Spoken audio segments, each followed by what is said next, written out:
Now let's bring in UNICEF representative in Nigeria, Cristian Munduate. You saw her moments ago in that report. Thank you so much for joining us on Newsnight. You know, listening to that report by Yolanda there and listening, hearing the numbers and statistics and data coming out, quite staggering, quite scary. But, for the purposes of this conversation, let's hear it again. The state of the Nigerian child. What is the state of the Nigerian child today? It is really scary. I must say that there has been progress in the country, but not enough. One of the points that everybody needs to understand is that every year we have 8 newborns in the country. Babies are born. So the acceleration of the services that need to be available, it's not really there. To an extent that, as you saw, 2 million of children are without any vaccine, and not being immunized really puts children's life at risk. 4 of every 10 newborn also don't make it in the first 28 days. Wow. And that is very, very concerning. Only this year, and I think that this year was, particular because of, of the food crisis. The government declared a food crisis, but we are having almost 600,000 children suffering from severe acute malnutrition. Normally, it's more or less 400,000. Of course, there are responses that are being done by the government, by the international community, to see how we can save these children's lives. But there are so many measures that can be preventable. What are some of those measures? For example, yesterday, we were celebrating the World Toilets Day, but really, in my opinion, it should be called different, because what we need to raise is the concern that Nigeria still has 40 million people practicing open defecation. Yeah. And what do you think it should be called? Yes. What should it be called? Something like the day for ending open defecation, right? Instead of, but anyhow. But the point is, this practice is the reason for several diseases, right? The normal diarrhea that when it gets by a malnourished child, puts the child in very critical conditions. Cholera, we have had several cholera outbreaks. We can have even the polio virus as well. Transmits in untreated waters, etc. So it is several, typhoid fever, for example, that it's also very common in the countries, not only in the water, it's in contaminated water, contaminated by all these feces that are there. So there's a lot of things that we need to address. Now let's even address that, that point. What needs to happen to change or improve the lot of the Nigerian child? Because it's scary when you hear from the federal government of Nigeria saying that Nigerian children suffer poverty more than adults.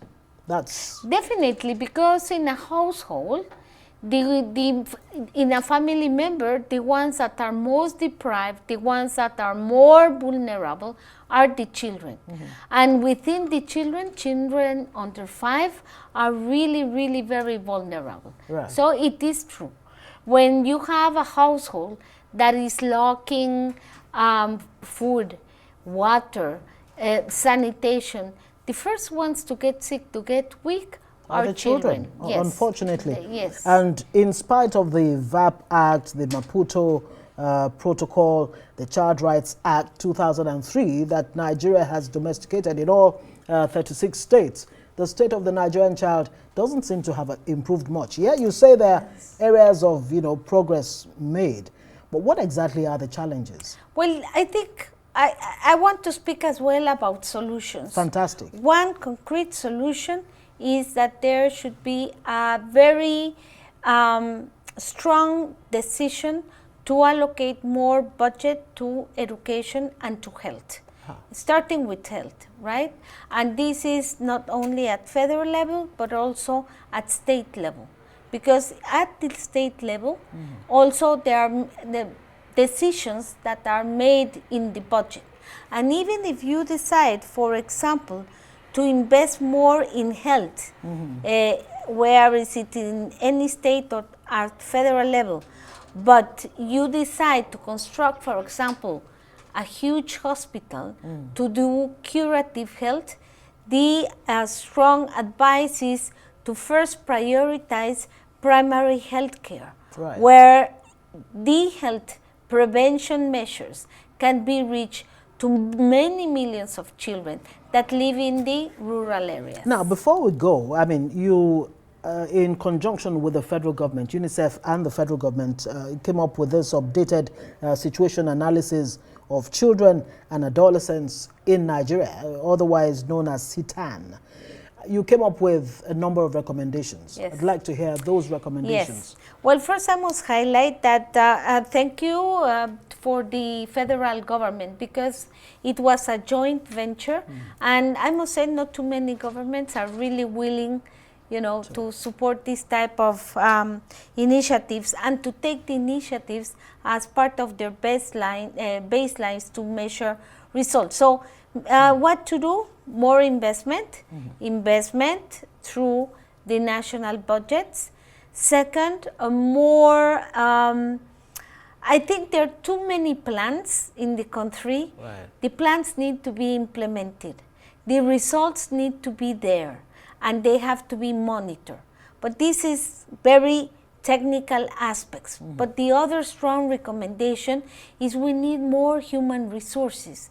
We need more nurses, more doctors in the country, more community workers, because this is the only way where we can guarantee that the services are reaching children. You know, Nigeria is huge, right? So say that again. Yes, and it's huge, and it's prosperous in many ways. So we need to bring this prosperity everywhere in each part of the country. How is UNICEF helping in providing, you know, concrete, measurable support?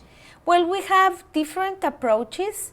So one of the approaches, depending on the geographical area, if we are talking about areas that have had an emergency, like the floods, right? The recent floods in the north, in Borno is an example, but last year it was in the south as well. There we provide essential life-saving supplies, right? And we immediately mobilize our technical team to the sites of the emergency to make sure that children are receiving health care, because, you know, in these shelters, there are thousands of people going there, so the risk of spreading a virus, a disease, is high. Very high. So we make sure children are immunized, we make sure children are nourished, mothers as well. We help the fortification of vitamin A and micronutrients to mothers through, as well, in partnership with the governments at different level. We provide, latrines to be set up in these shelters. So, because you can imagine all that amount of people in one place. Well, it's good to know that your support is not water. your support is not just academic. No, in practical terms, you're chipping in. Thank you very much. Cristian Munduate is UNICEF rep in Nigeria. Thank you for Thanks to your work.